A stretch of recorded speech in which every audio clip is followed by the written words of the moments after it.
Trouvé parmi vous, je viens assez régulièrement d'ailleurs dans le 20e et je vois que l'équipe qui est aujourd'hui en place est une équipe solide, enthousiaste et qui certainement emportera beaucoup de victoires. Je voudrais remercier aussi les jeunes actifs, qui sont aussi à l'origine de cette invitation. Gilles Laborde et Alexandre Bouchy qui nous reçoivent, ainsi que les jeunes du 20e et qui font un gros travail sur un segment particulièrement difficile, comme ils l'ont dit, qui est celui des 30-45 ans.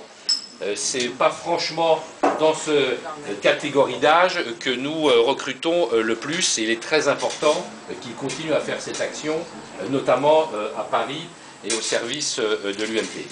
Et puis bien sûr, Anne Birabin qui nous reçoit ce soir, que je félicite pour son action.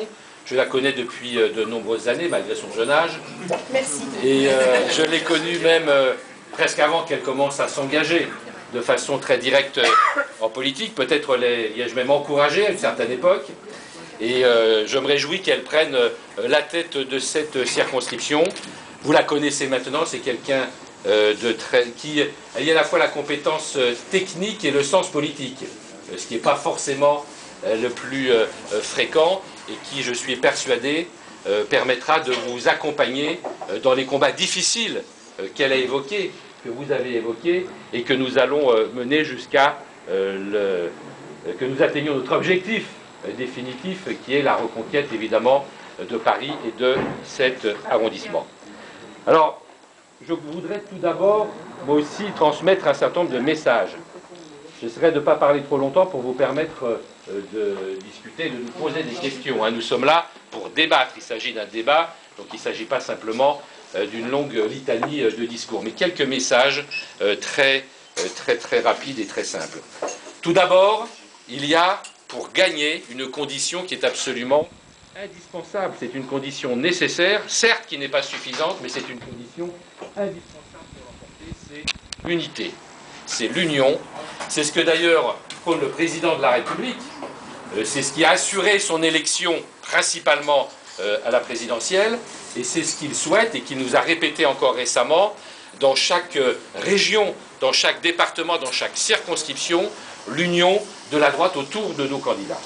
Il est donc indispensable, et je le dis particulièrement ici peut-être, parce qu'il y a eu des traumatismes, parce qu'il y a eu des divisions, et je ne dis pas que nous avons toujours su prendre les bonnes décisions, il y a eu des erreurs sans doute à certaines époques.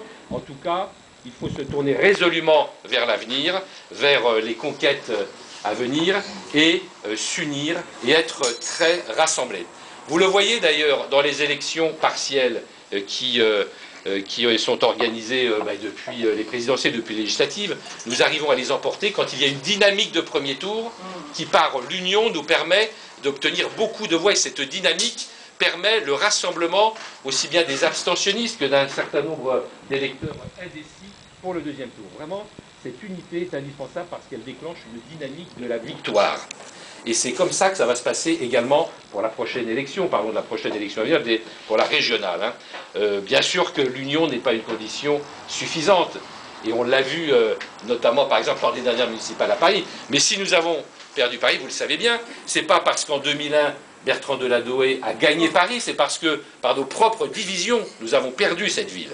Il est donc nécessaire aujourd'hui que nous puissions l'emporter grâce à notre unité. C'est vraiment une condition indispensable. Et moi, en tant que président de la fédération de Paris, élu pour la troisième fois, d'ailleurs, il faudra qu'un jour quand même on succède, n'est-ce pas?